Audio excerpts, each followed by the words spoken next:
이 나라가 여호와를 떠나 크게 음란한 것과 같이 너희가 남편을 떠나 음란함과 똑같은 것으로 비유하면서 설명합니다. 호세아의 아내도 음란하였지만 이스라엘 백성들도 하나님 앞에 음란하였다는 것. 마음껏 하나님을 멀리해서 뜨거운 신앙 버려라. 그래서 그 영화로움을 다 던져버려라. 그러면 훗날 너희에게 줄 것은 욕보이는 것밖에 없다 라고 오늘 설명합니다. 그래서 당신의 백성들에게 돈과 물질이 들어가서 여러분의 심령이 무슨 이유이든지 간에 변질되어지지 않기를 오늘 성경은 우리에게 말씀하고 있다.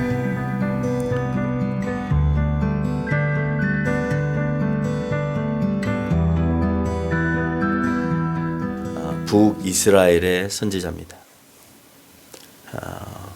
북이스라엘이 오늘 멸망한다는 것을 호세아와 호세아의 아내인 고멜을 비유로 들어서 설명하고 있습니다. 북이스라엘이 남유다보다 더 많이 타락했기 때문에 북이스라엘이 선지자도 없고 또는 적어서 이와 같이 범죄를 했겠구나 라고 생각할지 모르겠지만 훨씬 북이스라엘의 선지자가 당시에 더 많이 활동하고 있었습니다. 호세아가 활동했던 그 시기를 우리가 잠깐 보면 이렇습니다. 어쨌든 북이스라엘이 멸망하기 80년 전에 호세아는 활동을 하면서 북이스라엘에 대한 멸망을 선포하고 있습니다. 호세아는 특별히 호세아와 고멜이라고 하는 부부 사이를 가지고 말씀을 전개하는데 호세아에게 처음 하나님께서 하신 말씀은 이런 거예요. 1장 2절로 말씀해 보니까 음란한 여자를 맞이하여 음란한 자식을 낳으라. 이 나라가 여호와를 떠나 크게 음란함이라 라고 말씀을 하고 있습니다. 1장 2절에서 얘기하고 있는 음란한 여자를 맞이하라. 여러분, 음란한 여자를 맞이한다는 것이 정상적인 남자로서는 이해하기가 어렵겠죠. 그래서 그것으로 끝나는 것이 아니라 음란한 자식을 낳아서 데리고 올 건데 그 역시도 너희가 맞이해라 라고 얘기합니다. 호세아는 그 말을 듣고 많이 고통스러웠을 겁니다. 이 나라가 여호와를 떠나 크게 음란한 것과 같이 너희가 남편을 떠나 음란함과 똑같은 것으로 비유하면서 설명합니다. 호세아의 아내도 음란하였지만 이스라엘 백성들도 하나님 앞에 음란하였다는 겁니다. 어쩌면 고멜은 실제 인물인지 가상의 인물인지 알 수는 없습니다. 비유적으로 설명하고 있기 때문에 인간의 부부관계를 통하여서 오늘 설명하고자 하는 그 내용입니다. 그런데 오늘 실제 인물인지 가상의 인물인지 알 수 없지만 호세아가 고멜을 통하여서 이스라엘 백성의 혼인의 관계로 설명하고 있다라고 하는 거예요. 예를 들어 다른 신을 섬기는 것, 우상 숭배하는 것을 여호와를 떠난 음란이라고 표현합니다. 그러니까 성적인 관계만이 음란이 아니라 오늘 하나님과 백성, 인간과의 관계에 있어서 음란은 우상 숭배를 하는 것을 음란이라고 표현해요. 4장 12절 하반절에서 음란한 마음에 미혹되어 하나님을 버리고 음행하였습니다라고 표현하고 있습니다. 사람만이 음란한 것이 아니라 음란한 마음에 미혹되어서 하나님을 버리고 음행한 것도 음란이다라고 표현합니다. 가늠한 여인이 한 번도 아니고 3번이나 서로 다른 남자와 가늠한 여인을 소개하면서 호세아에게 계속해서 데리고 오게 하고 그리고 그렇게 데리고 오게 하는 호세아의 심정을 계속해서 드러내 보여주고 있습니다. 오늘 하나님께서는 호세아에게 계속 용서만 해주라고 하고 있겠습니까? 만약 계속 용서를 하지 않으면 이스라엘 백성들이 하나님을 여러 번 반복해서 우상으로 떠났을 때, 그래서 하나님 앞에 간음한 행위를 했을 때 용서하지 않는다면 우리도 이미 이 세상에 존재하지 않을 것입니다. 이스라엘의 선지자였던 호세아에게 너의 민족 북이스라엘은 멸망시키고 남유다만 구원시키겠다는 메시지를 줍니다. 1장 6절로 7절의 말씀에서 그렇게 얘기합니다. 잘못에 대한 용서, 그 이전에 너희에게 책망이 있음을 분명하게 얘기하고 있다는 거예요. 용서해 줘야 되죠. 그렇지만 그거에 대한 대가도 분명히 따르고 있는 것을 우리는 알게 됩니다. 끝까지 용서하심도 있지만 하나님의 공의가 실현되기 위해서는 잘못된 것에 대한 책망도 따라야 된다는 거예요. 간음해서 낳은 딸이 호세아의 딸이 아닌 것처럼 너희가 간음하였기 때문에 내 백성이 아니고 나 역시 너희의 하나님이 아니다라고 1장 9절에서 설명하고 있습니다. 은혜와 사랑이 넘칠 때 하나님을 더 사랑하면 좋을 텐데 은혜와 사랑이 넘칠 때 하나님을 더 멀리 한다는 것이 우리의 부끄러운 현실입니다. 하나님께서 너는 내 백성이 아니야 라고 하고 심판과 전쟁을 일으켜 힘들게 하면 사람들은 그때 가서 힘드니까 우리의 하나님이십니다 라고 고백한다는 거예요. 성경 말씀을 통해서 볼 때 고멜은 3번이나 다른 남자를 취하고 호세아를 떠나 자녀를 임신해서 돌아왔습니다. 그 누구도 현실적으로 받아들일 수 없고 유대인의 율법으로도 용서가 안 되는 것이었습니다. 율법에는 두 남녀를 찾아서 죽이라라고 레위기 20장 10절에서 설명합니다. 예수님 시대에는 간음한 여자를 돌로 치게 하십니다. 여기서 왜 3번의 용서를 선택하셨을까? 3번의 간음을 통하여 왜 3번 용서를 숫자상으로 우리에게 보여주고 계실까? 유대인에게 있어서 3이라는 숫자는 지속성이나 완전성을 의미합니다. 따라서 3번이 아닌 여호와 하나님께서 그런 것처럼 계속해서 용서하기를 원하신다는 거예요. 왜? 3이라는 숫자는 지속성과 완전성을 내포하기 때문에. 예수님의 판결을 보기 위해서 서기관과 바리새인들이 요한복음 8장에서 간음한 여인을 잡아왔습니다. 그리고 예수님께 어떻게 해야 하냐고 물었습니다. 예수님의 대답은 너희 중에 죄 없는 자가 치라 라고 말씀하시면서 용서하는 모습을 보입니다. 그러나 용서에 앞서서 그 여인은 충분히 모든 사람 앞에서 수치를 당하였고 예수님께서 분부한 대로 이제는 그 일을 하지 말라라고 할 때 그에 대하여 순응하고 돌아가게 됩니다. 그래서 그 말을 들었던 많은 사람들이 돌로 치지 못하고 돌아갑니다. 전에도 이 본문을 가지고 여러분들한테 말씀을 했습니다. 왜 사람들이 죄 없는 자가 돌을 치라라고 할 때 못 치고 돌아갔을까? 다 죄인이기 때문일까? 저는 그렇게 보지 않습니다. 같이 죄를 지었던 남자가 없다는 이유, 그것도 굉장히 중요하고, 두 번째는 어쩌면 거기 서 있는 모든 남자들이 그런 행위들을 그 당시에 했었을란가 모릅니다. 마태복음 18장 21절로 22절에 베드로가 예수님께 묻습니다. 형제가 죄를 범하면 몇 번이나 용서하여 주리까? 7번까지 하리까? 예수님께서 그의 대답을 하십니다. 7번씩 70번까지 용서해라. 똑같은 죄를 나한테 상대가 지었는데 490번이나 용서하라는 겁니다. 한 사람에게 죄를 짓기도, 한 번을 죄를 짓기도 힘든데 그렇게 많은 수를 똑같은 죄를 가지고 용서할 수 있는 마음의 준비가 너희 가운데는 있어야 된다라고 설명하는 거예요. 신성함을 내포하며 3이라는 숫자의 의미와 같이 7 역시도 완전이나 완벽을 의미하는 숫자입니다. 그래서 7일 만에 모든 것들을 창조하셨다라고 할 때 완전히 창조하셨음을 의미하는 것입니다. 만약 하나님께서 우리를 향한 용서가 무한대가 아니었다면 우리는 이미 심판에 처해져 살아남지도 못했을 것입니다. 그 내용만 보면 우리는 무조건 용서해야 되는 것처럼 보여지지만 호세아서를 읽어 내려가다 보면 결코 그렇지는 않다라는 것입니다. 용서는 하되 그에 대한 책망은 반드시 따른다라는 것을 우리에게 숙지시킵니다. 4장 9절에서 이렇게 말씀하십니다. 그들의 행실대로 벌하며 그들의 행위대로 갚으리라. 용서는 하되 행실에 대한 책임은 져라라고 하는 것입니다. 구약에서 말하고 있는 것과 신약에서 말하고 있는 것이 좀 다르긴 합니다.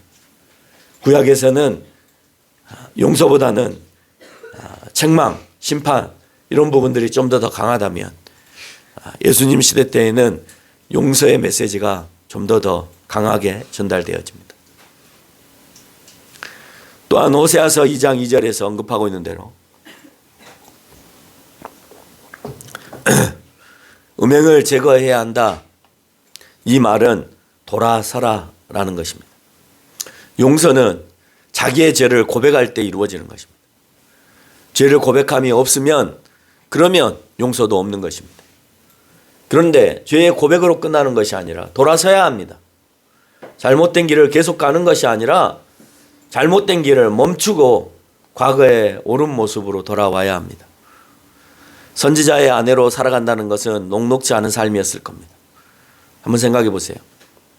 농사를 짓고 양을 쳐야 되는 남자가 하나님의 메시지를 들고 여기저기 외치며 돌아다닐 때 그 아이들과 그 부인은 뭘 먹고 살겠어요? 고민해 보니까 그렇습니다. 선지자의 아내로 산다는 것은 녹록지 않은 삶이다. 엘리야의 삶을 통하여서도 볼 때 그가 먹을 것이 없어서 힘들어하는 모습을 우리는 여러 번 보았습니다. 심지어 과부의 밀가루 한 줌 그것만이라도 원하는 그런 생활을 살았습니다. 악한 나라로 존재하면서 이스라엘은 주변국들의 강성함이 나에게 먹을 것과 입을 것을 준다라고 생각을 했습니다. 우리나라는 너무 약합니다. 이스라엘은 너무 작은 나라입니다.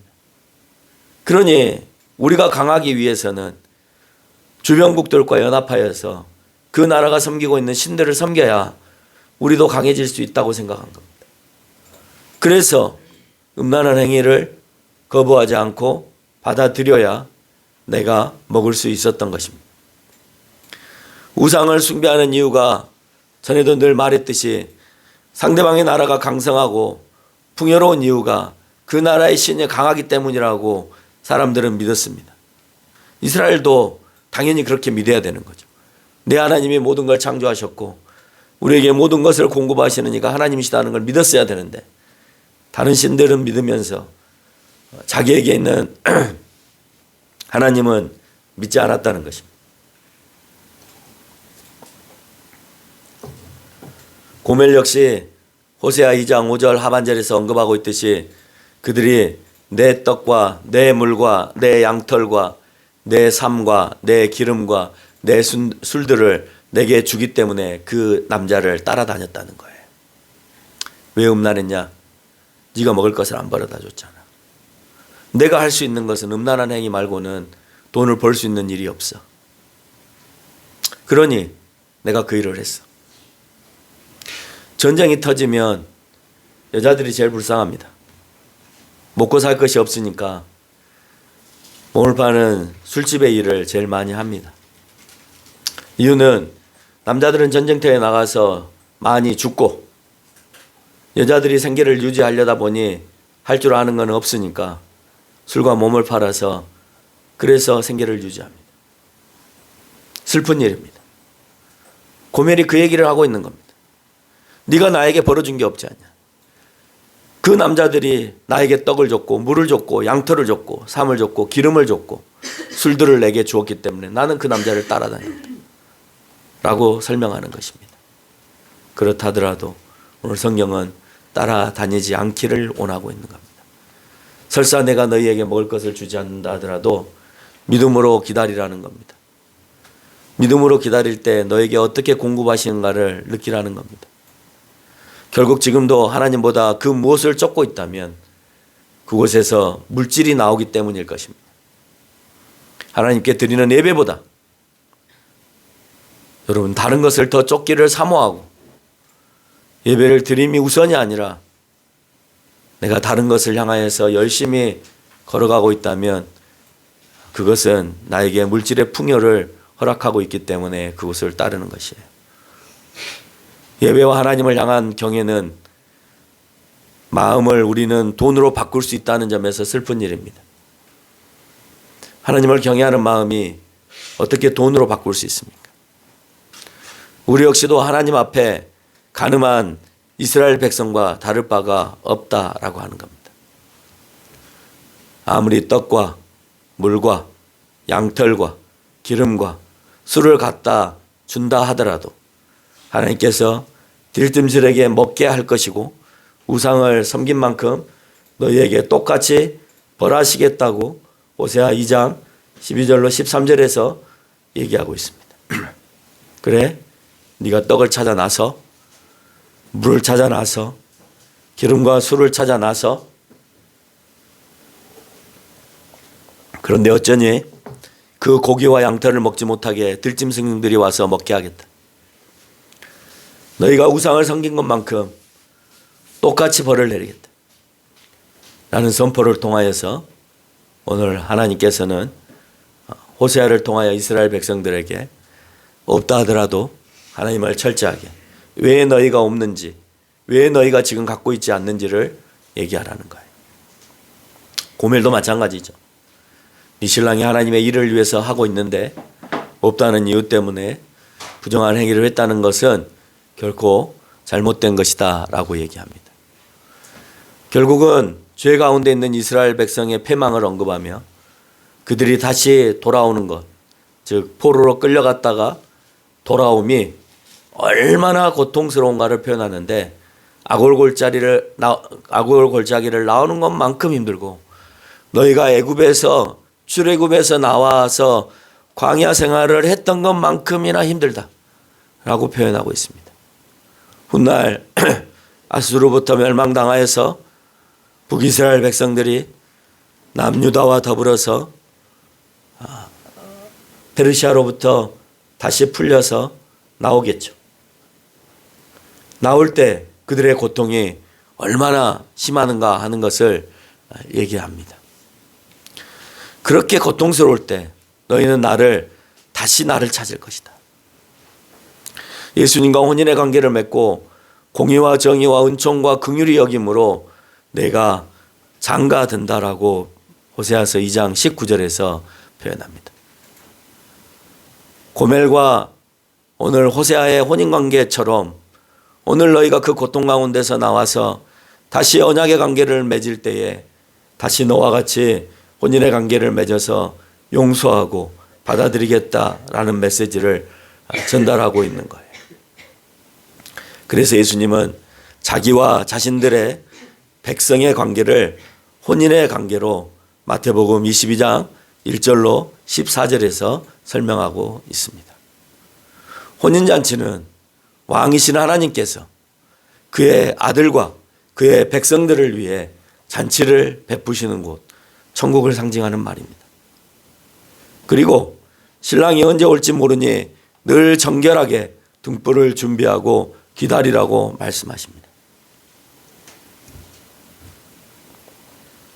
혼인잔치를 위해서 우리의 영적인 상태는 기다리라는 그 말 가운데에서 늘 깨어 있어야 된다라고 하는 것을 의미합니다. 그 깨어 있음이 영적인 깨어 있음입니다. 예수님이 오실지 어찌합니까? 안 온다고 여러분 어떻게 말할 겁니까? 오실 때에는 그 환난 가운데에서 여러분이 살려달라고 해도 이미 결정된 내용으로 인하여서 가지 못하는 사람과 가는 사람으로 구분될 것입니다. 여러분이 하나님을 또는 예수 그리스도를 진정으로 믿어서 나의 죄를 고백하고 잘못된 것에서 돌아서 내가 올바른 곳으로 옮겨질 때 그것이 신부가 신랑을 준비하고 있는 모습이다라고 하는 것을 기억해야 합니다. 하나님 외에 이 땅에서는 진실도 없습니다. 그렇게 된 이유를 오늘 성경은 하나님을 아는 지식이 너희 가운데 없다라고 4장 1절로 2절에서 얘기하고 있습니다. 너희가 하나님을 안다면 그렇게 살지 않을 텐데 너희가 하나님을 아는 지식이 없어서 그렇게 사는구나. 그리고 결국은 이 땅에서 저주와 속임과 살인과 도둑질과 간음과 포악과 피가 피를 부르는 세상으로 전락되어질 것이다. 민주주의가 왔고 새로운 세상이 왔으니까 이 세상이 살만한 세상인가요? 그렇지 않습니다. 있는 사람만의 세상입니다. 없으면 힘듭니다. 보일러도 제대로 못 됩니다. 내가 먹고 싶은 것도 마음껏 못 먹습니다. 과거에 비하면 풍요롭게 살 수 있다라고 표현할지 모르겠지만 그만큼 더 많은 노동을 이루어 가야 합니다. 과거나 지금이나 자기의 노력 없이 살아갈 수는 없습니다. 재벌이나 부모로부터 물려받은 재산이 많은 사람들이나 일하지 않아도 그 재산들을 가지고 살아갈 수 있겠지만 지금 이 시대에는 아무것도 하지 않아도 세상이 좋아졌으니까 넉넉하게 살 수 있는 것은 없다. 결국은 어느 시기이든지 간에 없는 사람들이 살아가는데 늘 힘든 세상이었다라고 하는 것. 여러분 오늘 호세아서에 등장하고 있는 이 시기에 정치적인 사람들이나 왕이나 이런 사람들이 아무리 먹을 것이 없다고 평민들만큼 먹을 것이 없겠습니까? 그들은 먹을 것은 걱정하지 않고 살았겠죠. 누구만 힘들고 어렵습니까? 결국 백성들만 어렵다라고 하는 겁니다. 최근에 인터넷에서 유행처럼 돌았던 설교가 있습니다. 가톨릭 신부가 설교한 내용입니다. 김용택 신부라고 그 신부가 미사를 드리는 가운데서 강해를 하는데 요한계시록의 내용을 쭉 읽으면서 세상에 사탄이 존재하고 그래서 하늘에서부터 용이 내려와서 이 땅에 어딘가에 거주할 텐데 그곳을 용산이라 한다 라고 표현을 했습니다. 너무 사람들은 통쾌했습니다. 근데 성경적인 입장에서는 틀린 말입니다. 성경을 정확하게 풀어줘야 되는 것이죠. 물론 사탄이라고 하는 단어 자체가 디아볼라라고 하는 단어가 가름, 나눔, 이간질해서 나눈다라는 뜻을 가지고 있기 때문에 사탄의 원래 뜻은 이간질해서 둘로 쪼갠다라는 의미니까 지금 시대가 둘로 쪼개졌다는 의미에서는 맞는 말이 되어질 수 있을랑가 모르겠지만 거기에서 말하는 사탄은 영원한 형벌을 받는 그런 사탄을 얘기하는 것입니다. 결국 말씀을 버리고 율법을 버리며 우리 역시 하나님으로부터 내침을 받게 되고 호세아 4장 6절에서 하나님께 의뢰할 것이 없을 때 하나님을 떠나 범죄는 더욱 심해질 것입니다. 그것을 우리는 유럽과 미국의 기독교 인구에서 찾아볼 수 있습니다. 대부분 태어나면서부터 기독교인이었던 유럽 사회와 또 종교의 자유를 위하여서 유럽에서 미국으로 건너갔던 대부분의 사람들이 지금은 무신론으로 바뀌어서 믿지 않고 있다는데 너무 가슴 아픕니다. 그 이유는 하나님을 의지하는 것이 아니라 하나님을 떠나서 물질을 더 소중하게 생각하기 때문에 내가 하나님을 의뢰하는 것보다 세상의 경제적인 풍요를 쫓아서 살아가는 것이 좋다고 생각하여서 무신론의 길을 걷게 되는 것입니다. 그래서 유럽은 점점점 쇠약해져 갑니다. 세상에서 가장 큰 제국을 이루었던 나라는 징기스칸의 몽골도 아니고 중국의 황하 문명도 아니고 인도의 인더스 문명도 아니고 페르시아의 바벨론 문화도 아니고 그리스나 로마 제국도 아닌 영국 제국이었습니다. 그래서 영국은 해가 지지 않는 나라라고 표현을 했고 많은 식민지들을 거느리고 있었기 때문에 영국의 본인들은 큰 제국을 이루면서 살아갈 거라고 생각했습니다. 그러나 그 어느 나라보다도 물가가 비싸졌고 살기 어려운 나라로 점점점 전락하고 있습니다. 왜냐? 그들이 하나님을 멀리하고 있기 때문입니다. 과거 한국도 중국도 어려울 때 그 신앙은 정말 뜨거웠습니다. 테러 경제적으로 어렵고 힘들 때 우리의 신앙은 더 뜨겁습니다.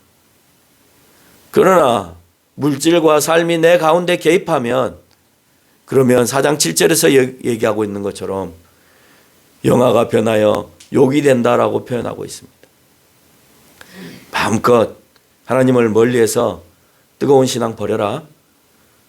그래서 그 영화로움을 다 던져버려라. 그러면 훗날 너희에게 줄 것은 욕 보이는 것밖에 없다.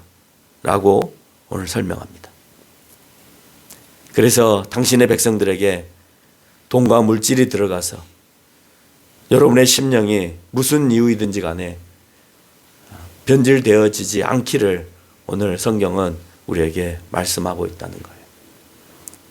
그건 과거나 지금이나 마찬가지 그 사실을 기억하면서 오늘 하루를 또는 일주일을 살아가는 저와 여러분이 되시기를 바랍니다.